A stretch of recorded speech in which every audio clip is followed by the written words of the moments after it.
Welcome back to my case study where we're into week 18 of seeing if I can turn a profit using a progressive staking plan, even though level stakes would have a negative result.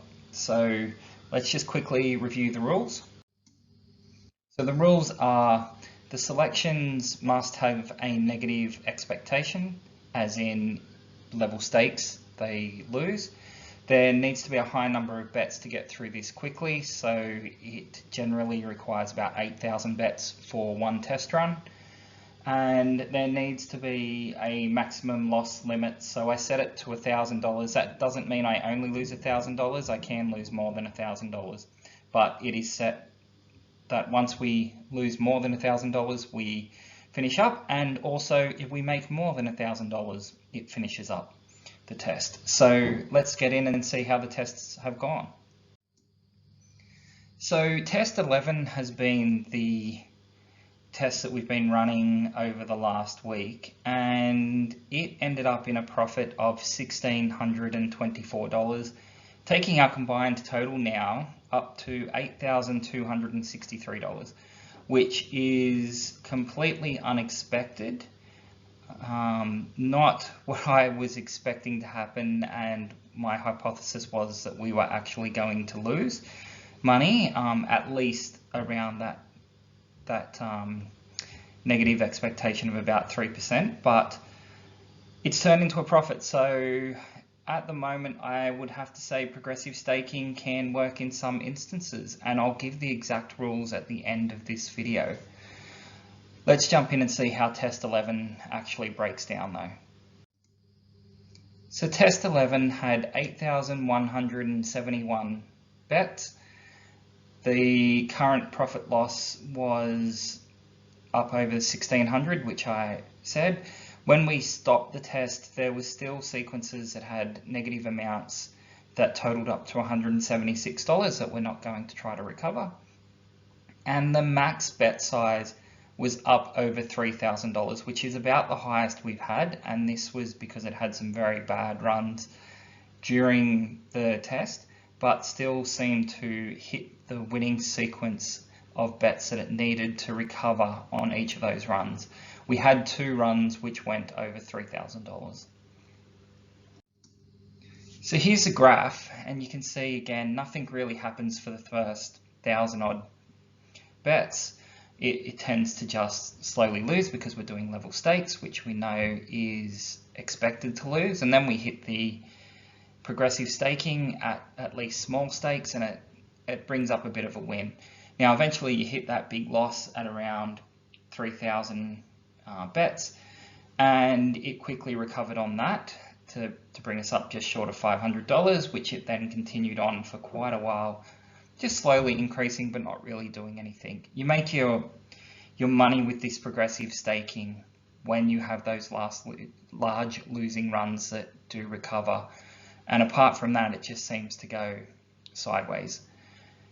It then, from about 6,500 bets in, it started to have some large losses, and we had 2 sequences or 3 sequences that were fairly large. 2 of those got up over $3,000 for the bet size, which then took a little while to recover. Finding games where you can get that $3,000 on was a little difficult, but it found them eventually. We got on, and as you can see, we did dip all the way down to about -600 at one stage after those losses, but then the recovery kicked in and it pretty much skyrocketed up to over $1,600. Now the reason I don't stop at 1,000 there is all open bets need to complete. Once we hit $1,000, I can't take those bets out, they've already been placed. So the bets which continued on there were the bets which were already placed before we hit the $1,000 profit target. So again, it's another profit, unexpected. This is not a system for the faint-hearted. You are going to need a large bank. It does make some interesting runs and gets very volatile there when you hit those losing sequences. So what were the rules that I've been using? So pretty much every bet that gets placed goes into a sequence, and I just call a sequence is a series of bets so that I can track whether they're in profit or loss. You'll have a lot of bets going on at the same time, so you'll have up to about 250 bets at the same time. So you'll have 250 sequences. And then all I do is I use a round robin where I just go from 1 to 250 and then back around. Now, when it starts, you might only have 50 bets open at a time, so it'll just do the 50 sequences, go back to 1. But then as things open up, it will increase the number of sequences that you have. So those last sequences don't get quite as many bets on them as the earlier sequences. But it's just a round robin from that point, and essentially it just keeps track of whether that sequence is in profit or in loss. Now the book percentage must be 103% or lower on Betfair. So I don't want to be betting into markets that have a disadvantage of like 15% or 20%, which you're generally going to get with most bookies. So this is placed with Betfair, and so I'm looking at those markets with only 103% or lower. Now, the odds that I was betting in were $1.04 up to $1.40 inclusive. So if it was $1.04, I'd bet it. If it was $1.40, I would also bet it. Now that is on the back odds, that's the lower side.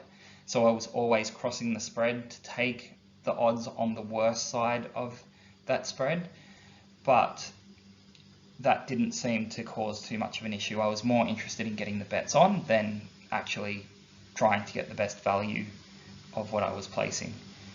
Now the lay odds, which is the other side, you got your back odds and your lay odds. The lay odds had to be below $1.45, and that was just to make sure that there wasn't too much of a spread in there that I had to jump.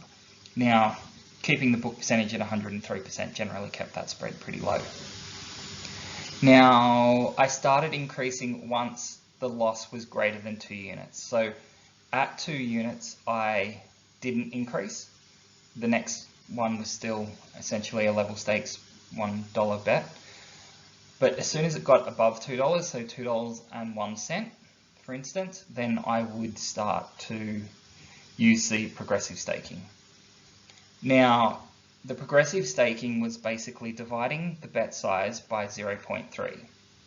So effectively, if you had lost 3 games in a row, starting from break even, so you went -1, -2, -3, you divide that by 0.3, and the next bet was essentially $10. That's pretty much how I did it, and that's why the progressive staking rapidly increased up to $3,000. But you're also betting on odds that are $1.04 to $1.40. So you're generally expecting them to win most of the time. Saying that, we had some losses at $1.04, we had some losses up to $1.10. It happens. It's not guaranteed that you're going to win even at very low odds. Now, you're going to need to have a large bank for this. $1 bets required bets up to and above $3,000, and that's on one sequence.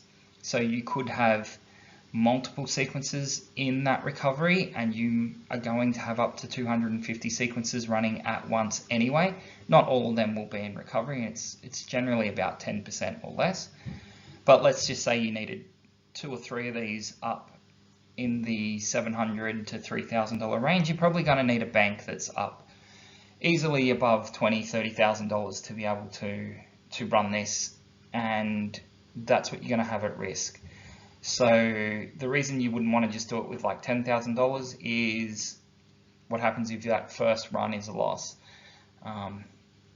Then you're starting to get it down pretty quickly. You need to have a few dollars in there to handle any losing runs, even though I didn't hit many in my testing.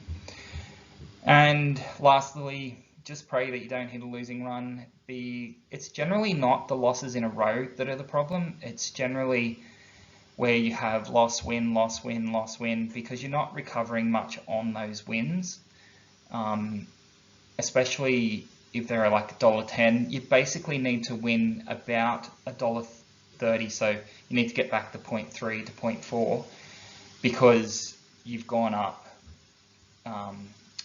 by roughly a bit more than 3 times, and that will recover. But unless you get the odds up in that higher range that we were betting, if he's got odds around $1.05, $1.06, $1.07, you got a few of those, it doesn't recover very quickly.